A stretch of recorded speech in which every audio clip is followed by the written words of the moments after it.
சமுதாய குற்றங்களையும் அதன் தீய விளைவுகளையும் மக்களுக்கு எடுத்துச் சொல்வதையே கருவாக கொண்டதுதான் இந்த நிகழ்ச்சி தடயம். பொறுப்பும் பொதுநலமும் கருதி இதில் சொல்லப்படும் கருத்துக்களை மக்கள் எளிதாக புரிந்து உணர சில குற்ற நிகழ்வுகள் இதில் சித்தரிக்கப்பட்டுள்ளன. இந்த நிகழ்ச்சியில் இடம்பெறும் காட்சிகளையும் வழக்குகளையும் சமுதாய குற்றங்களையும் மற்றும் தீய விளைவுகளையும் தெரிந்து கொள்ள உதவும் ஒரு விழிப்புணர்வு பாடமாக பார்க்கும்படி கேட்டுக்கொள்கிறோம். இந்நிகழ்ச்சி குற்ற நிகழ்வுகள் தொடர்பானது என்பதால் குழந்தைகளுக்கு ஏற்றது அல்ல. வணக்கம். நம் உலகில் பிறந்த அனைத்து மனிதர்களுக்கும் இந்த உலகில் உள்ள அனைத்து வசதிகளோடு வாழ அனைத்து உரிமையும் இருக்கிறது. ஆனால் காலத்தின் முன்னேற்றத்தால் பணம், பதவி, உத்தியோகம், செல்வாக்கு என்று மனித இனம் ஏழை, பணக்காரன், படித்தவன், படிக்காதவன், திறமைசாலி, சோம்பேறி என்று பிரிக்கப்பட்டிருக்கிறான்.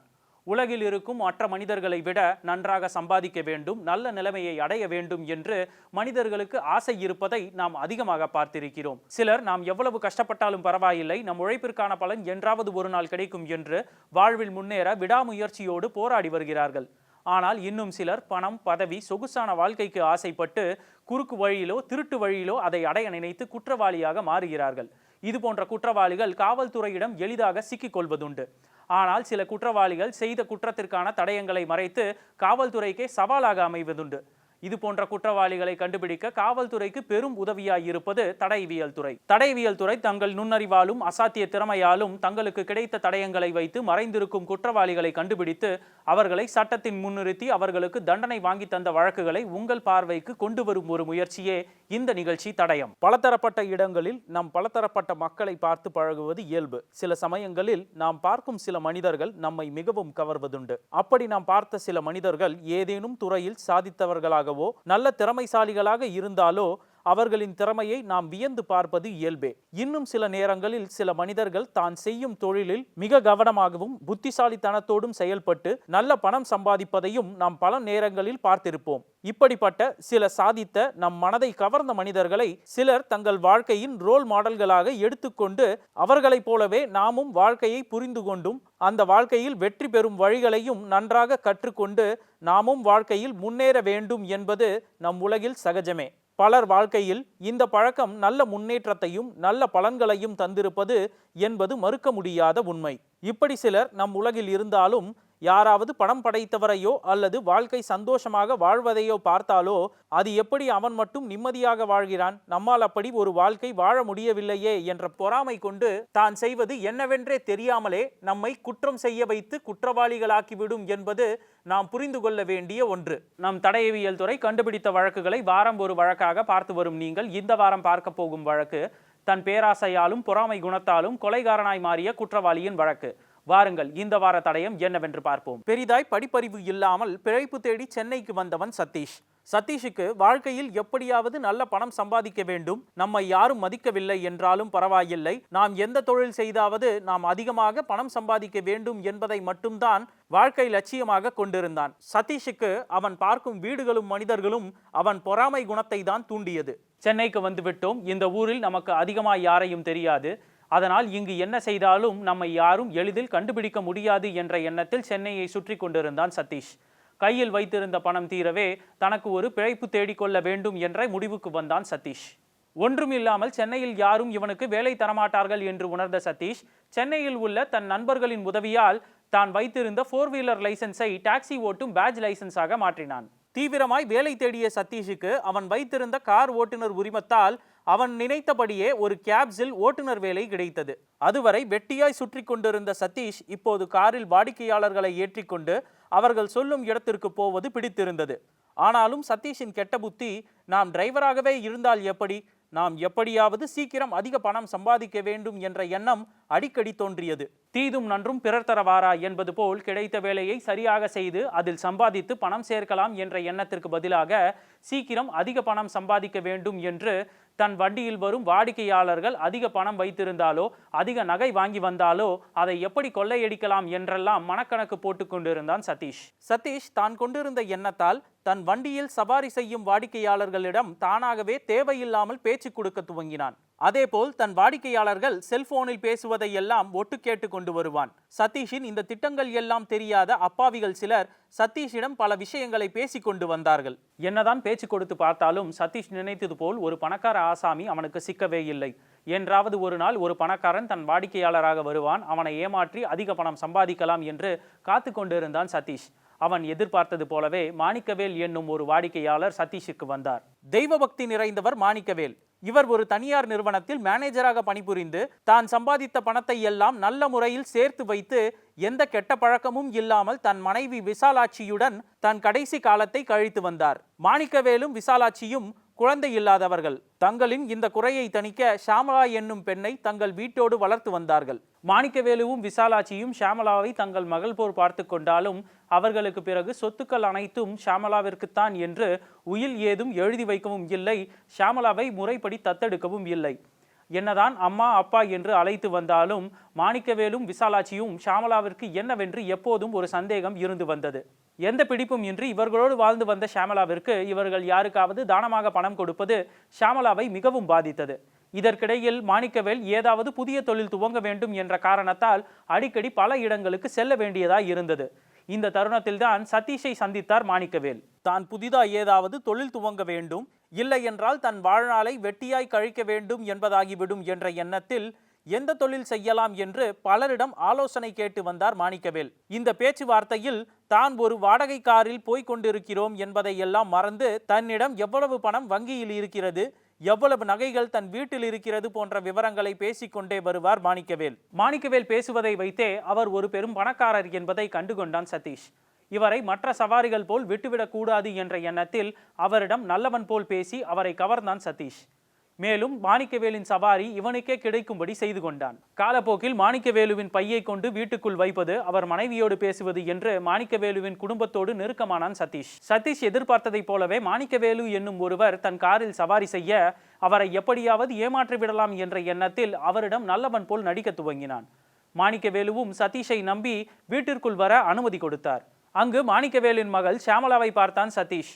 மாணிக்கவேலின் சொத்துக்களை அடைய ஷாமலாவுடன் பழக வேண்டும் என்று முடிவு செய்தான். மாணிக்கவேலுவின் வீட்டுக்குள் நுழைந்த சதீஷ் அங்கிருந்த ஷாமலாவுடன் முதலில் நண்பனாக பழக துவங்கினான். அடிக்கடி மாணிக்கவேலும் சதீஷும் வண்டியில் போய் வருவதும், இதனால் மாணிக்கவேலுவின் வீட்டிற்கு அடிக்கடி வருவதாலும் சதீஷ் ஷாமலாவின் நட்பு காதலாக உருவெடுத்தது. இவர்களின் காதலும் நாளுக்கு நாள் அதிகமாகிக் கொண்டே போனது. தான் நினைத்தபடியே எல்லாம் தனக்கு சாதகமாக போவதை எண்ணி மிகுந்த சந்தோஷமடைந்தான் சதீஷ். ஷாமலா மாணிக்கவேல் மீதும் விசாலாட்சி மீதும் உள்ள சின்ன சின்ன மனக்கசப்புகளை தனக்கு சாதகமாக பயன்படுத்தி கொண்டான். ஷாமலாவிடம் பேசும் பொழுதே, இந்த இடத்தில் வேறு ஏதேனும் பெண் இருந்தால் இந்நேரத்திற்கு மாணிக்கவேலின் சொத்துக்களை எழுதி வாங்கி இருப்பார்கள், ஆனால் நீ நல்லவள் என்று அவளை புகழ்ந்து பேசுவான். இந்த பேச்சு ஷாமலாவிற்கு மிகவும் பிடித்திருந்தது. ஷாமலா இந்த பேச்சை கேட்டு கொஞ்சம் கொஞ்சமாய் பேராசைக்காரியாய் மாறினாள். இதையடுத்து ஒரு நாள் ஷாமலாவை சந்திக்க மாணிக்கவேலுவின் வீட்டிற்கு வந்தான் சதீஷ். ஷாமலாவும் சதீஷும் மாணிக்கவேலுவின் வீட்டருகே நின்று பேசிக் கொண்டிருந்தார்கள். அப்போது அந்த பக்கம் வந்த மாணிக்கவேலு சதீஷ் ஷாமலாவுடன் நெருக்கமாக பேசிக் கொண்டிருப்பதை பார்த்து மிகவும் கோபமடைந்தார். அவர் உடனே சதீஷை விரட்டிவிட்டார். இனி என் வீட்டு பக்கம் வராதே என்று திட்டினார். வேறு வழி இல்லாமல் அந்த இடத்திலிருந்து கோபத்துடன் சென்றான் சதீஷ். இந்த சம்பவம் சதீஷை மிகவும் பாதித்தது. ஷாமலாவும் கவலைப்பட்டாள். இனியும் சதீஷோடு பழகக்கூடாது என்று மாணிக்கவேல் எச்சரித்தார். இதனால் நான் யாரை காதலிக்க வேண்டும், யாரை திருமணம் செய்து கொள்ள வேண்டும் என்பது என் தனிப்பட்ட விஷயம், இதில் தலையிட உங்களுக்கு உரிமை இல்லை என்றாள். இதை கேட்டு மாணிக்கவேலும் விசாலாட்சியும் வருத்தம் கொண்டனர். ஒரு வழியாக ஷாமலா சதீஷை மறக்க முயற்சி செய்கிறேன், என்னை மன்னித்து விடுங்கள் என்று அழுதாள். இதனால் மாணிக்கவேலும் விசாலாட்சியும் ஓரளவுக்கு சமாதானமானார்கள். ஷாமலா சதீஷை மறந்துவிட வேண்டும் என்று இருந்தபோது மீண்டும் சதீஷ் ஷாமலாவிற்கு போன் செய்ய துவங்கினான். காலப்போக்கில் ஷாமலாவும் சதீஷும் பழைய காதலை தொடர ஆரம்பித்ததால் சதீஷ், இந்த முறை என்ன நடந்தாலும் சரி, நாம் இருவரும் ஒன்று சேர வேண்டும். மாணிக்கவேலு உன்னை தன் வீட்டிற்கு வேலைக்காகத்தான் வைத்திருக்கிறானே தவிர அவன் உன்னை யாருக்கும் கல்யாணம் செய்து தர மாட்டார் என்று சொன்னான். சதீஷின் திட்டம் தெரியாமல் அவன் பேச்சில் மயங்கி அவன் சொல்வதையெல்லாம் கேட்டுக்கொண்ட ஷாமலா தான் என்ன செய்வது என்று கேட்க, சதீஷ், நான் ஒரு யோசனை வைத்திருக்கிறேன், அதன்படி நீ நடக்க வேண்டும் என்றான். சதீஷ் தன்னிடம் தொலைபேசியில் சொன்னதையெல்லாம் வேதவாக்காக எடுத்துக்கொண்ட ஷாமலா, மாணிக்கவேலு என்னதான் செய்தாலும் அவளை ஒரு வேலைக்காரி போலத்தான் பார்க்கிறாள், தன் வாழ்க்கையில் முன்னேற வேண்டும் என்றால் சதீஷ் சொல்வதை அப்படியே கேட்டு அவனுக்கு உதவி செய்ய வேண்டும் என்ற முடிவுக்கு வந்தாள். சதீஷ் அன்றிரவே ஷாமலாவிற்கு போன் செய்து, நாளை இரவு 10 மணிக்கு மேல் மாணிக்கவேலுவும் விசாலாட்சியும் தூங்கிய பின் நான் என் நண்பர்களோடு உங்கள் வீட்டிற்கு வருகிறேன், நீ கதவை மட்டும் திறந்து வைத்தால் போதும் என்றான். இந்த திட்டத்திற்கு ஷாமலா சம்மதித்தாள். சதீஷ் போனில் ஷாமலாவிடம் சொன்னது போலவே ஷியாமளா சதீஷுக்காக வீட்டு வாசல் கதவை திறந்து வைத்திருந்தாள். அப்போது அதிரடியாய் தன் 2 நண்பர்களோடு மாணிக்கவேலுவின் வீட்டிற்குள் நுழைந்தான் சதீஷ். ஷியாமளா அவர்களை ரகசியமாக கூட்டிச் சென்று வீட்டில் ஒரு மறைவான இடத்தில் பதுங்கி இருக்க செய்துவிட்டாள். சிறிது நேரம் கழித்து பதுங்கி இருந்த இடத்தை விட்டு வெளியே வந்தார்கள் சதீஷும் அவன் கூட்டாளிகளும்.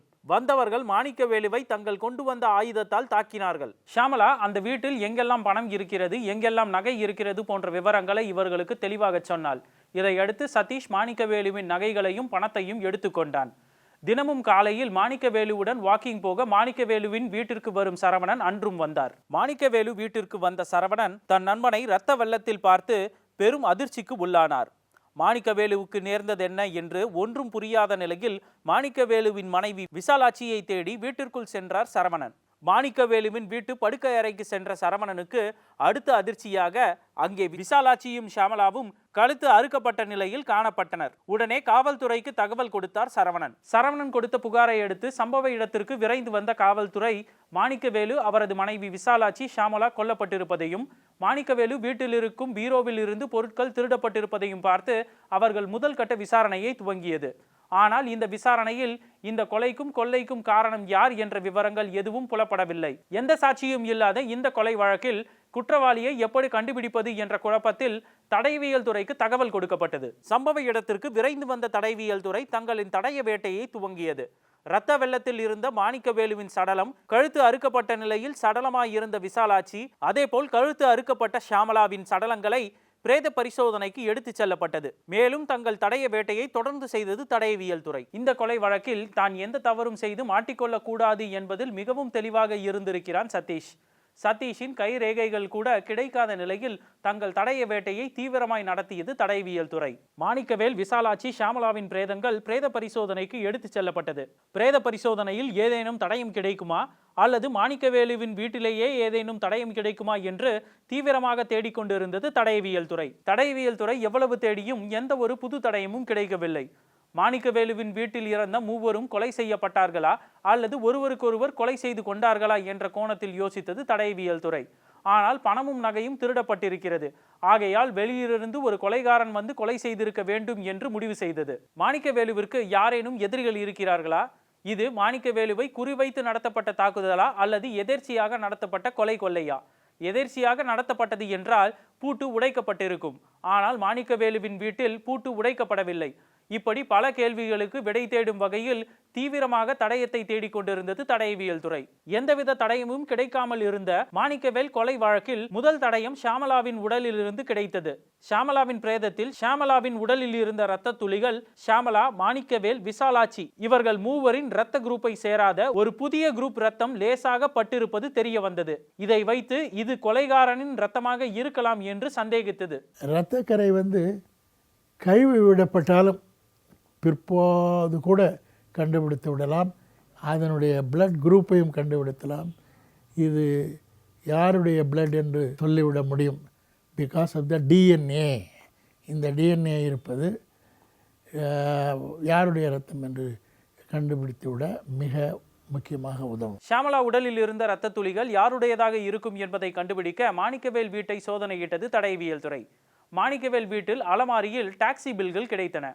அந்த பில்கள் அனைத்திலும் சதீஷ் என்று ஒரே பெயர்தான் ஓட்டுநர் பெயரில் இருந்தது. கிட்டத்தட்ட வாரத்தில் 4 முதல் 5 நாட்கள் சதீஷோடு மாணிக்கவேல் காரில் சென்றிருக்கிறார்.